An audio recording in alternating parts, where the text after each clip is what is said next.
Тэгээ багийн иргэдийн нийтийн хурлыг хуралдуулах 3 боломжтой субъект байгаа.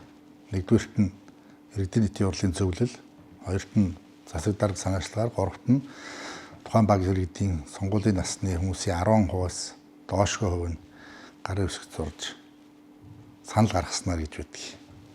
Тэгээ эхний удаа би бол багийн иргэдийн нийтийн хурлын зөвлөлд нь одоо боломжийг олгоод энэ 7 хоногт зохион байгууллаа гэсэн чиглэлийг хөргүүлсэн.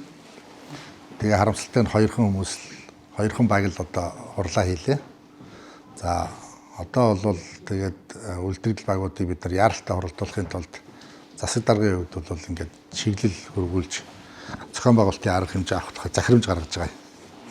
За энийг бол 2 сарын 15-нд зохион байгуулна. Хугацааг бол ер нь одоо энэ захирамжийн хугацаа одоо биелээд нэгд өдрөөс багуудаар тарагдаад ингээд олон нийтэд хүрэгдэд явна. Тэгээд ажлын 5 хоногийн өмнө иргэдэд зар тараагдсан байх хэрэгтэй байдгийг.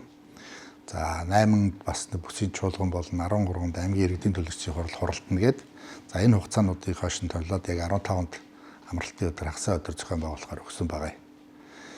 За яагаад ингэж захирамж өгөөд хурал хийхийг шийдвэрлээд байна гэхээр энэ багийн иргэдийн нийтийн хурал бид нар хуралдуулж багийн засаг дарганы хурдан сонгосноор уулна бас төлөвлөсөн ажлууд олон байгаа. Бид нар нохоо муурныхаа татварын асуудлуудыг ярина, хогныхоо хураамжнуудын асуудлыг ярина. За орон нутгийн хөгжлийн сангаар хийгдэж байгаа хөрөнгө оруулалтуудыг эрэмблэх асуудлууд яригдж байна. За шинээр багийн засаг тодруулсан тохиолдолд бид нар бас энэ хуулийн нэлтийн байгууллагуудаас одоо сургалтуудыг аваад хурдан одоо тийм чадварчуулаад ингээд аваад явах төлөвлөсөн олон ажлууд байгаа. Тэгээ энэ ажлуудыг гацааж магадгүй байна бид нар. Тэгээ одоо байгаа багийн засаг дарга нар маань тэгээд өөдөөс улиралдаа нэг удаа хуралдах хэрэгтэй. Тэр хэмжээндээ бид нар одоо улиралдаа байхдаа хуралдчихнаа гэсэн ийм хариу өгүүлээд байгаа. Энэ нь бол одоо цэвэр улс төрчсөн хариултууд. Тэгээ өнөөдрийн багийн засаг дарганы нэг тааваар ч юм уу, тааллаар ч юм уу ажиллана гэж байхгүй. Тэдний одоо өгж байгаа бол тайлбар бол үндэслэлгүй. Ээлжид хуралдааны талаар ярьж илээ. Тэгээ би бол анх дахь хуралдааныг талаар ярьж байгаа. Өөрөг чиглэлөөгөөд. Тэгээд дээрэс нь энэ манай багийн засаг дарганы маань өөрснөө 4 жилийн хугацаар томилогддог. Ясын юм дээр эдний хугацаанд дууссан ч улсууд байгаа.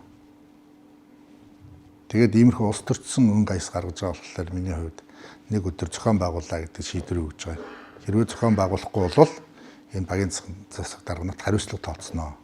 Ер нь бол энэ багийн засаг дарганаар хариуцлага тооцогдсон улсууд шүү дээ. Үр дүнгээ сонгуулаар үр дүнгээ тавиулсан хүмүүс гэж ойлгож болно. Тэгээд үнэхээр сайн ажиллаж исэн бол бас тийм ээ. Энэ одоо үр дүнгээр одоо сонгуулийн үр дүн өөрөө л байх байсан. Тийм учраас одоо захирамжаар сонгуулийг хийх багийн иргэдийн нийтийн хурлыг хийх захирамж гаргасан байна. Нэг өдөр зэрэг хуралдана.